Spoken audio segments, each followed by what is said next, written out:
Et salut à tous, j'espère que vous allez bien. Bienvenue dans cette carrière manager Manchester United. Aujourd'hui au programme, on va le voir, on va faire 3 matchs ensemble. Il y aura de la Carabao Cup, de la Première Ligue et de la Ligue des Champions. Premier adversaire, ce sera Watford en Carabao Cup. On est à domicile. Encore une fois à domicile face à Fulham. Et on ira ensuite à l'extérieur contre le Dynamo Zagreb. Allez, on se rappelle, au dernier épisode, on avait fait 2 matchs nuls en Première Ligue et en Ligue des Champions face à Leipzig et à Everton. Donc aujourd'hui, il faut pas se rater. Allez, pour ce premier match, on va partir avec un 4-2-3-1 avec beaucoup de jeunes dans la compo. Vous allez le voir, Nicholson dans les buts, Fernandez à gauche, Martinez, Miles et Dalot pour compléter la défense. Au milieu de terrain, on retrouve Eriksen, Mason, Garnacho, Ramsey et Anthony, Ramos en numéro 9. Sur le banc, Rashford, Sancho, Fernandez, Moukoko, Koné, Barella et Guardiol. Évidemment, vous le voyez, j'ai mis de gros joueurs sur le banc des remplaçants. Tout simplement parce que si on voit qu'avec les jeunes qu'on a sur le terrain, ça ne fonctionne pas, je vais évidemment faire des changements.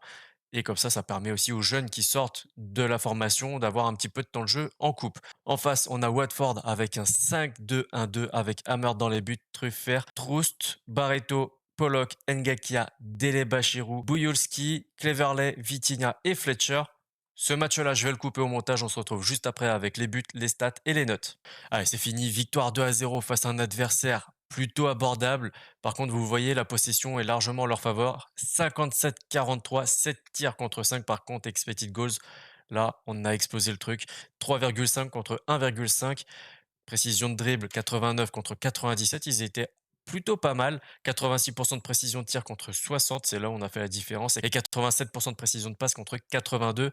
Après, il faut le dire, ils ont pris un carton rouge très très vite dans le jeu. 9e minute, quelque chose comme ça. Et c'est Vitinha, leur attaquant, qui l'a pris. De toute façon, vous allez le voir dans les images. Et les flops de leur équipe, on a Troostekong avec un 5,7. Il a joué tout le match, 92 minutes. Vitinha, lui, voilà, c'est lui qui a pris le carton rouge, hein, vous le voyez. L'actuel attaquant de Marseille, du coup, qui prend un 6. Il a joué 9 minutes. C'est écrit juste en bas, là-bas.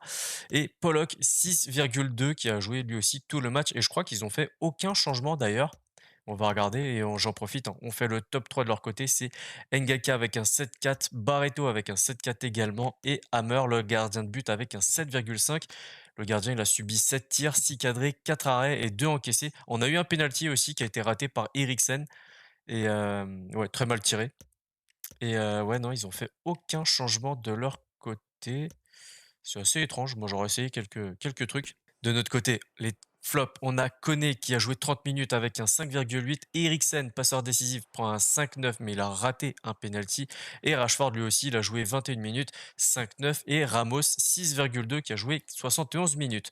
Les tops, on a Garnacho, buteur, 8,1, statut d'homme du match. Anthony, lui, qui est sorti en deuxième mi-temps à la 62e, il a pris un 7,5 et buteur également. Dalot, 7,4, qui a été très très actif sur le côté droit. Et juste pour récompenser comme ça, Nicholson, il prend un 7,3. Et on va regarder ses stats, 5 tirs subis, 3 cadrés et 3 arrêts. Un à la dernière seconde qui nous a justement gardé le clean sheet et c'est très très satisfaisant.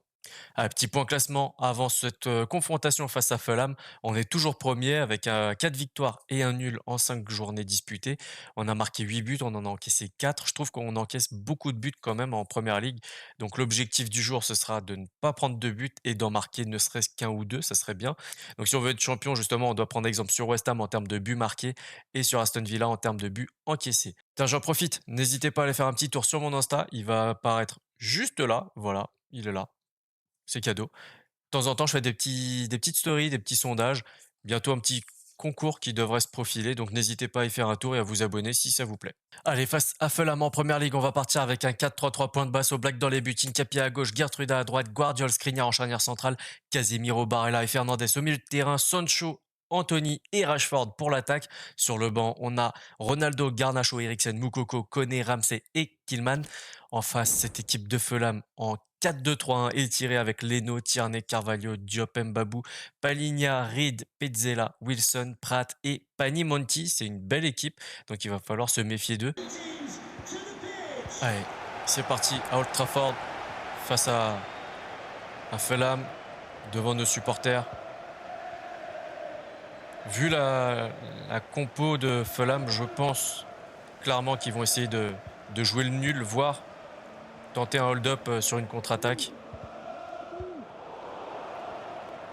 Pourtant, ils ont des joueurs plutôt intéressants. Mais je les vois vraiment jouer en contre-attaque et se regrouper très vite. en défense lors de leur perte de balle.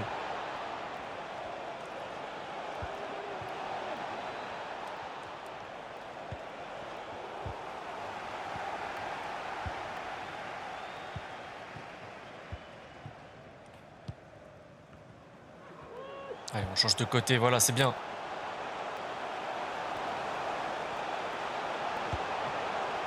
C'était compliqué, Bruno Fernandes, il était masqué par 2 défenseurs. Donc le centre était inenvisageable.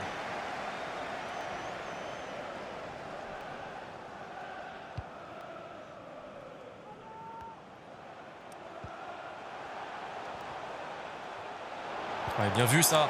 Ah, dommage. Casemiro, il a oublié la balle.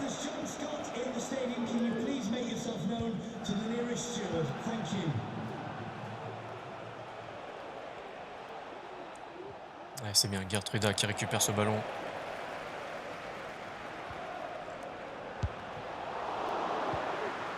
Attention à ces phases de jeu. C'est passé une fois, ça peut passer 2-3 fois. Ils peuvent être très dangereux. Hein. Ouais, très beau tacle.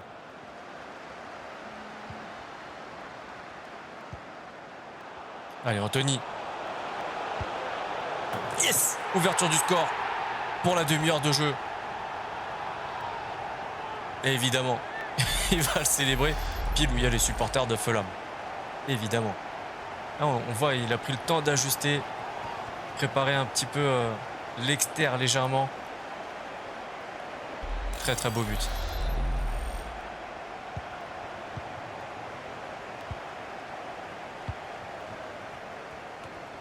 Allez, on va pas dire que le plus dur est fait, mais on a déjà fait une grosse partie du boulot.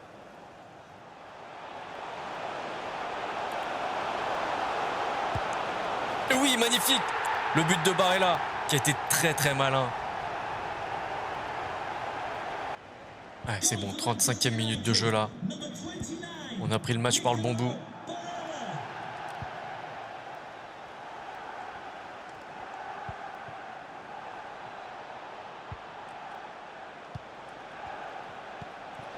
Maintenant, défensivement, il faut faire le taf.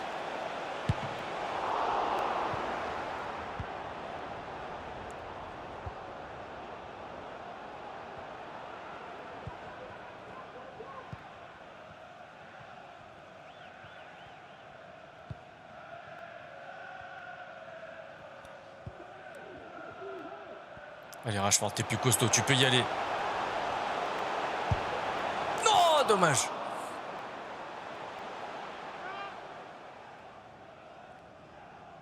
Là, on a vu une petite minute de temps additionnel qui est déjà passée justement. Allez, c'est la mi-temps. Et une bonne première mi-temps hein, pour notre part. 62-38 pour la possession, 4 tirs, 75% de précision contre 2 et 100% de précision de tir. Ils ont cadré lors de frappe. Expected goals à 0,8 contre 0,4. Donc on a surperformé en termes d'expected goals. C'est pas mal. 90% de précision de passe contre 89. Techniquement, c'est assez propre hein, de part et d'autre. Mais on a su mettre l'accent là où il fallait le mettre, donc sur les attaques, bien placées. Et on se relance dans cette deuxième mi-temps. Avec une première mi-temps qui était plutôt réussie. On a eu une situation un petit peu dangereuse pour Fulham. L'idée, c'est de ne pas réitérer ce genre de passe speed devant le gardien. Éviter de se prendre un but, ça serait bien. Parce que comme on l'a dit tout à l'heure, quand on a regardé le classement, il faut vraiment qu'on prenne moins de buts. Même si on gagne nos matchs, il faut prendre moins de buts.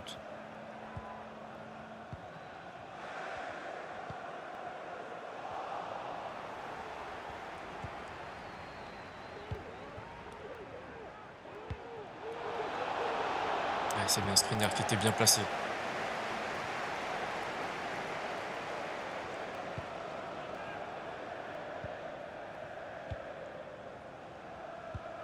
Alors, défensivement, c'est assez costaud quand même. Hein. Faut le dire.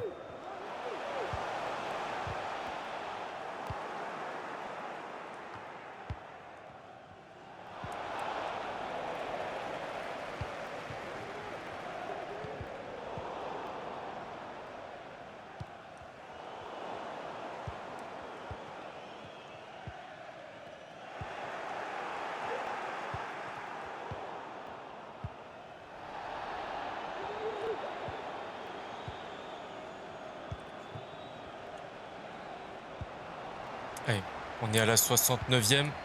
Dès qu'on peut, on va faire les changements.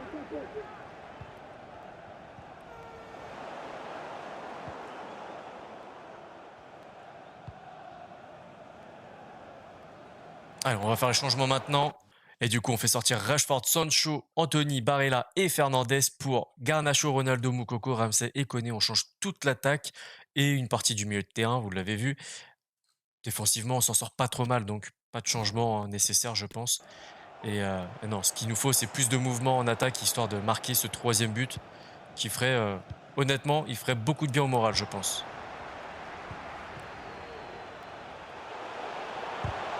C'est contré, on va pas réussir à obtenir le corner.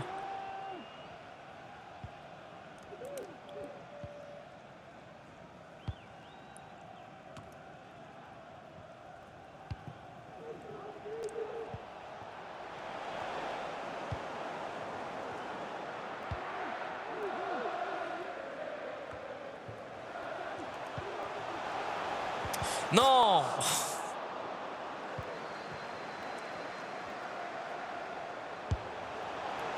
Allez, 5 minutes à peine pour les remplaçants. C'est vrai, ça fait pas beaucoup. Mais parfois, il en faut peu.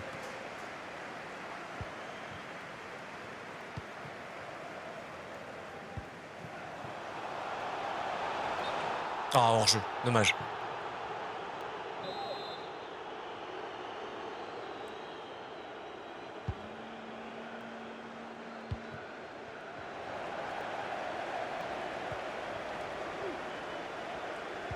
Oui, bien joué. Allez, Moukoko. Non, dommage. Dommage, la connexion Ronaldo-Moukoko, là, elle est intéressante depuis leur entrée en jeu. Et c'est fini. C'est une belle victoire 2-0. Ça n'a pas été un match flamboyant, ça n'a pas été un match hyper dominateur dans le jeu, mais on était pas mal, je trouve. 61-39 pour la possession, 7 tirs contre 2, 43% de précision de tir seulement. Expected Goals à 1,4 contre 0,4 en face. Ils n'ont pas tiré en deuxième mi-temps. C'est une bonne chose pour nous. Ça veut dire qu'on a bien maîtrisé le milieu et leur attaque. 86% de précision de passe pour nous contre 82 pour eux. Donc non, pour nous, je pense qu'on a fait un bon match. Pour les flops, vous le comprendrez assez facilement, je ne vais pas compter les joueurs qui sont rentrés puisqu'ils ont eu 8 minutes de temps de jeu, donc pas forcément le temps d'influer sur le jeu. Et du coup, les flops, on a Marcus Rashford et Bruno Fernandes qui se partagent la note de 6,4, mais Marcus Rashford a 2 passes décisives à son actif. Gertruida prend un 6,6, Casimiro également, et Hincapié 6,7. Pour ce qui est des tops, on a Jadon Sancho, homme du match avec un 7,3, Anthony Buteur 7,2, tout comme Nicolo Barella, tout pareil. Guardiol 7-1 et Yann Oblak 7-1 également. Et les flops de Fulham, on a Carvalho avec un 5-8, Bert Leno avec un 5-9 et Pinamonti avec un 6, tout comme Tom Kearney et Reed. Et pour les tops, on a Kieran Tierney avec un 6,7, Palinha 6,5, Mbabou et Pratt avec la 6,4. Et on voit un City qui a gagné 3-0 face à Brighton, Liverpool 3-1 face à West Ham. Niveau assez élevé dans cette première ligue. Et on va répondre à quelques questions. Comparé à votre adversaire, vous êtes largement supérieur. Avec ces 2 buts marqués, c'est encore plus flagrant. Non, on n'a pas forcément douté, mais on ne sait jamais. Ouais, sur une contre-attaque ou un cafouillage comme on a pu le voir en début de match, ça peut arriver. Pourquoi on n'a pas vu Malacia aujourd'hui? Bah, parce que vous avez vu d'autres joueurs. Tout simplement, la concurrence est saine et il faut que tout le monde puisse avoir du temps de jeu. C'est tout. No, Il n'y a no pas de, y a further pas de raison. questions, thank you. Tant mieux. Allez, à la prochaine. Allez, ça y est. Je vous laisse cette petite cinématique très rapide, parce que on voit un petit départ, mais d'un joueur qui peut être très important pour nous.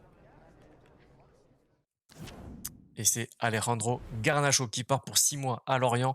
Alors s'il n'est pas titulaire là-bas, clairement, on va le rapatrier. On prend l'intégralité du salaire, mais au moins là-bas, il aura la certitude de jouer quasiment tous les matchs, je pense. En tout cas, je l'espère pour lui. Bon allez, avant de jouer ce match face à Zagreb, on va regarder le classement qui est sous vos yeux, juste là, à l'écran. On a le PSV qui est premier avec une victoire. Forcément, il n'y a eu qu'une journée de disputée jusqu'à maintenant. Et ils ont donc battu le Dynamo Zagreb, notre adversaire du jour. Et nous, on avait fait un match nul face à Leipzig, qui va rencontrer le PSV. Donc c'est plutôt une bonne chose pour nous de les jouer maintenant. Peut-être qu'on peut se remettre tout de suite dans le droit chemin et pourquoi pas passer premier de ce groupe. Mais avant ça, on va répondre à quelques questions en conférence de presse pour la Ligue des Thanks, Champions. guys. We're going to get started with the questions any minute now. Vous avez mal débuté cette compétition. Allez-vous obtenir votre première victoire aujourd'hui? En tout cas, on l'espère. On l'espère. Et j'attends davantage de mes joueurs par rapport à ce qui s'est produit précédemment. Même si c'est un peu dur de le dire comme ça, c'est vrai. On est Manchester United, il faut se saigner pour gagner. Vos joueurs sous-estiment-ils votre prochain adversaire? C'est une mauvaise chose. C'est une mauvaise chose de sous-estimer un adversaire. Clairement, on peut être surpris par n'importe qui, hein. Donc non, il faut pas ça. Votre équipe est irrésistible. Pensez-vous pouvoir maintenir un tel niveau de jeu? En tout cas, bah, on travaille pour, hein, donc on peut faire encore mieux. Et ça, j'en suis persuadé. All right, that's all we have time for. Thank you very much. Allez, maintenant, trêve de blabla, passe à la compo et au match. Allez, pour ce match, très peu de changements finalement. On va partir avec un 4-3-3 point de basse au black dans les buts, Malacia à gauche, Dalot à droite, Kilman et Skriniar en charnière centrale, Casemiro, Barella et Ramsey au milieu de terrain. En attaque, on a Sancho, Anthony et Cristiano Ronaldo. Sur le banc, Ramos, Rashford, Fernandes, Moukoko, Garnacho, Koné et Martinez. Et je me dis en fait, il va falloir très rapidement trouver un remplaçant pour Casemiro, même si Eriksen peut jouer en point de basse.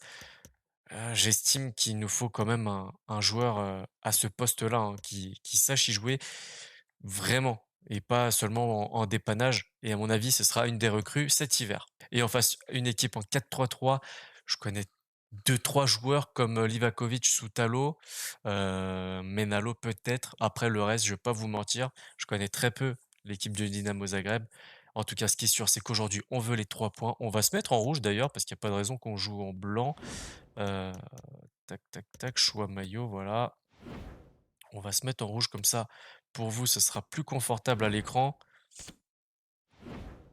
Voilà, on est toujours en mode ultime, 3 minutes sous la pluie. Il y a des matchs comme ça, hein, ça arrive. C'est parti.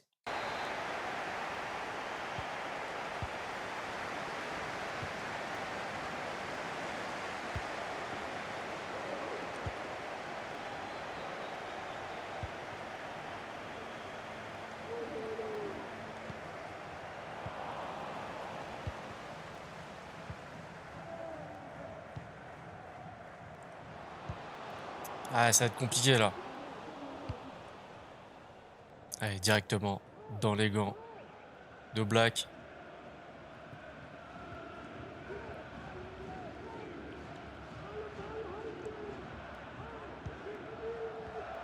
Ah, ça, c'est un manque de lucidité. Pourtant, il n'est pas fatigué, hein. C'est son deuxième ballon, je crois. Il aurait pas dû faire une passe pareille. Non, les joueurs sont pas dans le match. On n'y est pas. Et ça se voit, hein, par ce genre de choix de passe. Donc ouais, là, je pense qu'ils ont un peu trop de confiance en eux. Ils sous-estiment vraiment notre adversaire, j'ai l'impression.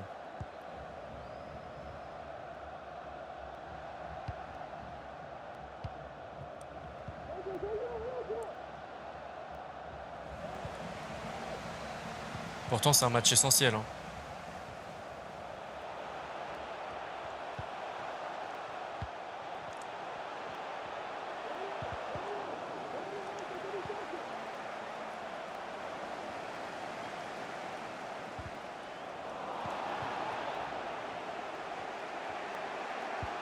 Allez, c'est parti pour Anthony. Ronaldo qui avait très très bien temporisé. Et bel arrêt de Livakovic.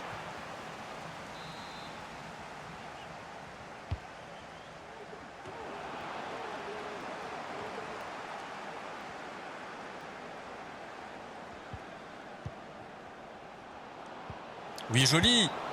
Magnifique. Magnifique. Si vous regardez bien la construction de cette action, vraiment, c'est incroyable. Enfin, ça, c'est le genre de jeu que j'adore. Là, on va le voir, hein. Ramsey, voilà. Il fait une passe. Il fait la course. Il sait que le ballon va lui arriver. Plus que la balle, plus que le joueur, en fait, les adversaires se sont concentrés sur la balle et la course de la balle et pas sur la course de Ramsey. Du coup, en faisant une passe de plus, ils ont oublié que Ramsey pouvait faire une course. Et là, c'était fini. Et ça, c'est un jeu que j'adore.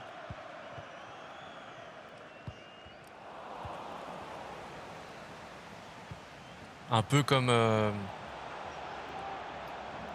le système du tiki-taka, ces trucs-là. En fait, c'est bien de faire plein de passes, mais c'est pas faire plein de passes pour faire des passes. C'est des passes pour que le ballon devienne vraiment le focus principal et que l'adversaire en oublie presque la course des autres joueurs. Et quand tu as le joueur qui est sorti complètement des radars de la défense, bah tu as juste à lui faire la passe et il se retrouve quasiment seul ou en tout cas en très très bonne position pour marquer. Allez, pour ce qui est des stats, 48-52 pour la possession, 2 tirs de chaque côté. Par contre, on a tiré nos 2 frappes alors qu'ils ont cadré qu'une sur les deux. 73% de précision de passe pour le Dynamo Zagreb, 82% de précision de passe pour nous.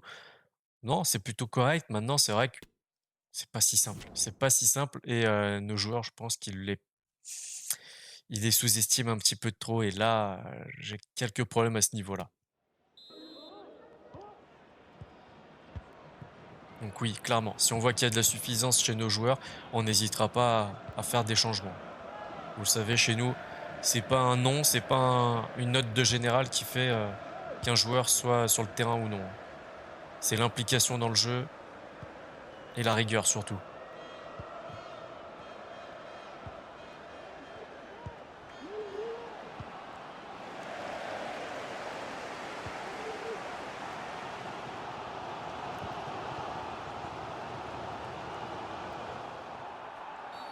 Ça s'endort un petit peu trop et j'aime pas du tout ça. Et du coup, hop, voilà. Koné qui va prendre la place de Casemiro et Ramsey lui aussi va sortir. On va faire rentrer Bruno Fernandes. J'espère que ça l'a piqué d'être sur le banc. Et on va en profiter, on va faire voilà, un peu plus rentrer Sancho et Anthony dans le cœur du jeu.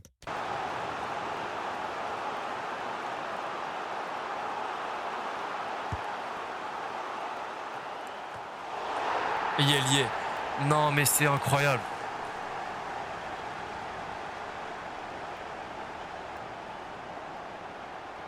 Tu mets un joueur sur la ligne pour qu'il arrête la balle derrière la ligne. Non mais...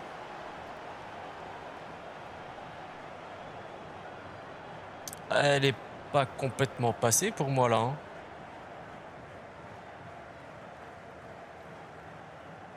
Ah, peut-être après, ouais. Bon, allez, tout reste à faire.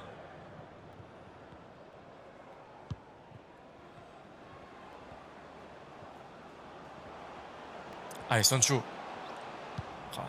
Ah, c'est dur.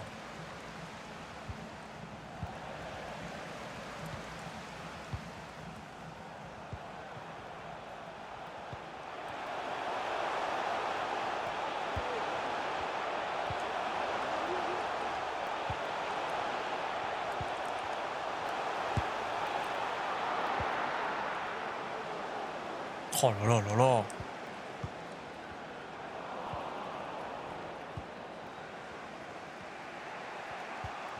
Allez, Bruno Fernandes. Magnifique. Magnifique. Il est rentré plein de rancœur, plein de nerfs. Il a marqué son but. Là, il manque juste le petit geste là devant la bouche et comme ça, on sait que c'est pour nous. On sait que c'est pour le coach parce qu'il est pas content d'être sur le banc. Alors, on en profite, on va faire d'autres changements juste avant que ça reparte réellement. Alors, on fait encore des changements, Garnacho, Rashford et Moukoko pour l'attaque, histoire de donner un peu de vivacité à ce qui se passe devant.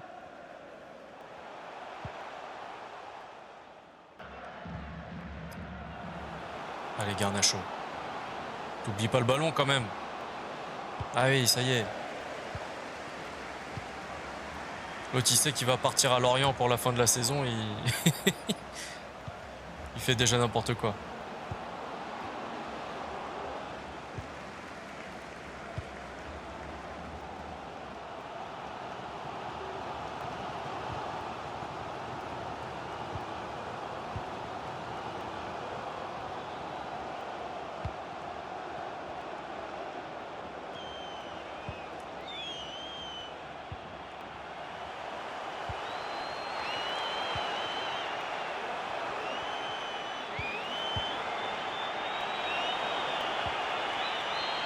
Ah, il faut tenir, faut tenir.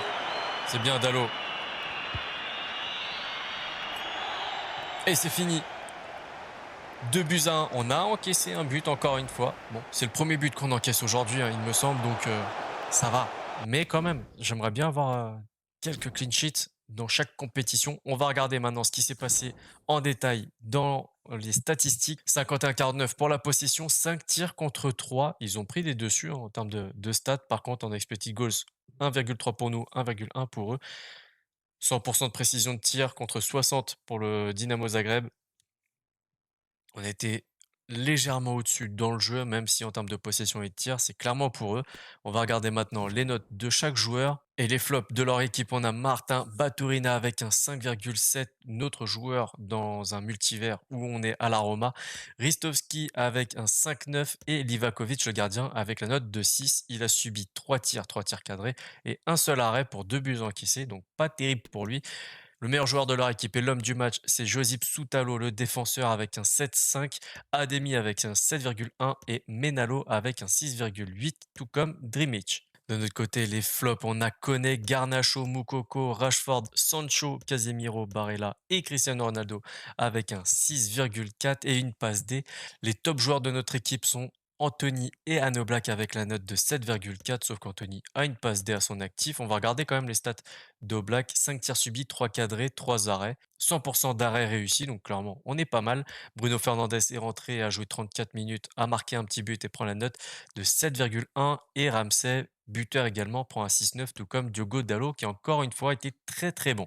Et on voit Leipzig et PSV qui ont fait un match nul, du coup logiquement on devrait être premier de ce groupe. Vous avez remporté ce match serré grâce à un but décisif en seconde période. Qu'est-ce qui a fait la différence? Je sais pas, franchement je sais pas, mais on aurait dû plier le match plus tôt. Trouvez-vous que l'adversaire a bien joué compte tenu du score si serré? Oui, oui, oui. Oui, ils ont bien joué, ils ont fait leur match. Je pense qu'ils avaient un objectif de au minimum prendre le match nul. Maintenant, non, très très très très bon match. Soutalo a été l'un des meilleurs joueurs chez votre adversaire. Est-ce que ça a été difficile de percer leur défense? Ah oui, sinon on aurait marqué 2-3 buts de plus. Donc c'est un bon joueur, il faut l'admettre. Bon, c'est bien ce que je pensais. On est premier du groupe de Ligue des Champions, même si, vous le voyez, le PSV a aussi 4 points, tout comme nous. Donc rien n'est joué, hein. On doit encore tout donner pour rester premier et passer justement cette phase de groupe. La suite devrait être très intéressante. Bon, petit bilan, 3 victoires en 3 matchs, 2 buts au minimum marqués à chaque fois. On a encaissé qu'un but sur les 3 matchs, c'est plutôt pas mal. Au prochain épisode, on aura Brighton, Watford et le PSV Eindhoven en Ligue des Champions. Si cet épisode vous a plu, le petit like, le partage, le commentaire, l'abonnement si ce n'est pas déjà fait. Pensez à aller faire un petit tour sur Instagram et TikTok si ça vous plaît. D'ici là, prenez soin de vous, prenez soin des vôtres. À la prochaine.